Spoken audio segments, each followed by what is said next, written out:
नमस्कार दोस्तों, मैं अजय और आप हैं अभी पॉलिटिकल इफेक्ट्स यूट्यूब चैनल पर। जून में सरकार द्वारा 3 अध्यादेश लाए गए हैं, जिनमें से पहला है किसान उपज व्यापार और वाणिज्य संवर्धन एवं सुविधा अध्यादेश 2020।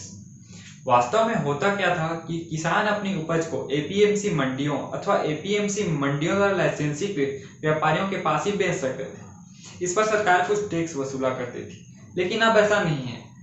किसान अब अपनी उपज को देश में कहीं भी, चाहे वो दूसरा राज्य हो चाहे अपना ही राज्य, कहीं भी बेच सकते हैं तथा इस पर उनको किसी भी प्रकार का टैक्स जैसे मार्केट फीस, सेस, लेवीज वगैरह वसूल नहीं की जाएंगी। और सरकार द्वारा इसके लिए विभिन्न ऑनलाइन प्लेटफॉर्मों की व्यवस्था की जाएगी। लेकिन मुझे यह समझ नहीं आता दोस्तों कि यह किसानों के लिए ज्यादा फायदेमंद है या व्यापारियों के लिए ज्यादा फायदेमंद है, क्योंकि एनएसएसओ जो कि एक सरकारी विभाग है, इसके द्वारा जारी आंकड़ों के हिसाब से देश में कुल कृषि उपज का केवल 6% भाग ही एपीएमसी मंडियों में खरीदा जाता है।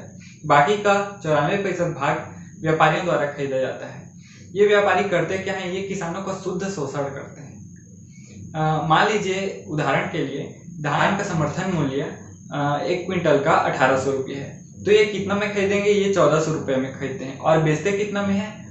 2000। अब जितना में ही बेचते हैं, लेकिन अधिक दामों पर बेचते हैं। लेकिन अगर यह काम करते हुए अगर वे कहीं पकड़े जाते हैं परिवहन के समय या फिर खरीदी बिक्री के समय, तो उन पर सख्त कार्रवाई होती है।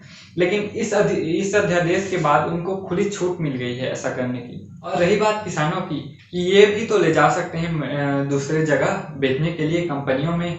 तो सोचिए, मान लीजिए 5 एकड़ का किसान है, उसका धान 5 ट्रैक्टर होता है, तो 500 ट्रैक्टर भर के इस राज्य से दूसरे राज्य धान बेचने जाएगा क्या? दूसरा अध्यादेश है कृषक सशक्तिकरण एवं संरक्षण कीमत आश्वासन समझौता और कृषि सेवा पर करार अध्यादेश, the farmers empowerment and protection agreement on price assurance and farm service ordinance 2020।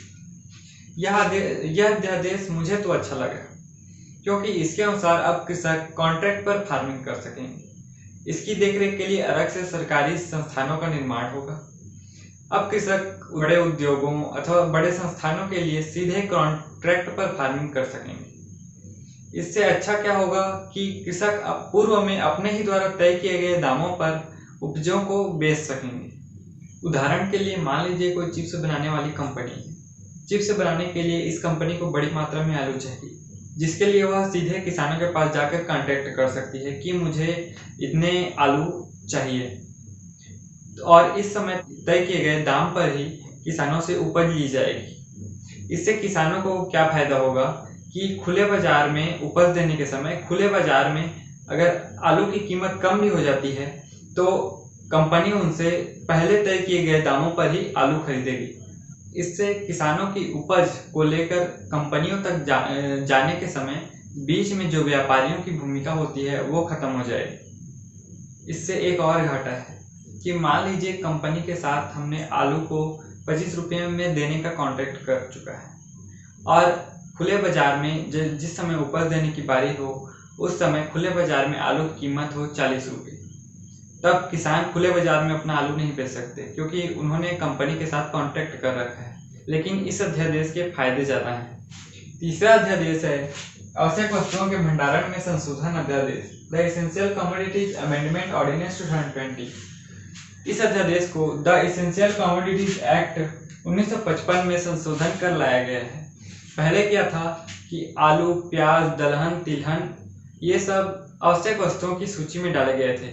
इसके अनुसार इनका कोई भंडारण नहीं कर सकता था। अगर ऐसा करते हुए पाया भी गया कोई, तो इस पर सख्त कार्रवाई की जाती थी। लेकिन अब इसमें संशोधन कर इन सब चीज़ों को, जैसे आलू, प्याज, दलहन, तिलहन, तेलों आदि को आवश्यक वस्तुओं की सूची से हटा दिया गया है। इसके अनुसार अगर कोई आपदा या फिर कोई ऐसी परिस्थिति जैसे कि कोरोना महामारी, ऐसा कुछ नहीं है, तो आप इन सभी चीज़ों का भंडारण कर सकते हैं।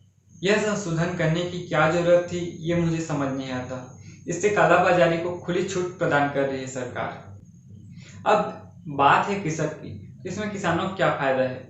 उत्तर है कुछ भी नहीं। क्योंकि देखिए, किसान मान लीजिए बड़ा किसान है तब तो ठीक है, उसके पास जगह है वेयर हाउस बनाने के लिए, तो उसके लिए तो ठीक है। लेकिन जो छोटे किसान हैं उनके पास तो खेती करने के लिए ही पर्याप्त जमीन नहीं होती है, वो कहाँ का वेयर हाउस बनाएंगे। इससे शुद्ध व्यापारियों को फायदा है, जैसे कि बिग बाजार, ऐसे बड़े व्यापारियों को, क्योंकि वो किसानों से कम दाम में खरीद ले रहेंगे पहले से और इसे स्टोर करके वेयर हाउस में रख दे रहेंगे। जब इन सब आलू प्याज का दाम अधिक हो जाएगा तो वो इसे धीरे धीरे कर निकालेंगे और अधिक दामों में बेचेंगे, जिससे उनको ज़्यादा फायदा होगा। लेकिन छोटे किसानों के लिए ये बिल्कुल भी फायदेमंद नहीं है, क्योंकि वेयर हाउस बनाने के लिए जमीन और पर्याप्त तकनीकी की आवश्यकता होती है। इन तीनों अध्यादेशों में से दूसरा अध्यादेश कॉन्ट्रैक्ट फार्मिंग का किसानों के लिए सबसे अच्छा है। बाकी सरकार पता नहीं क्यों इसे किसानों के लिए अध्यादेश लागू किए हैं बोल रहे हैं, क्योंकि इन सभी में व्यापारियों को अधिक फायदा हो रहा है। अगर आपको मेरे द्वारा दी गई जानकारियाँ अच्छी लगी तो लाइक और सब्सक्राइब का बटन जरूर दबा दीजिएगा। धन्यवाद।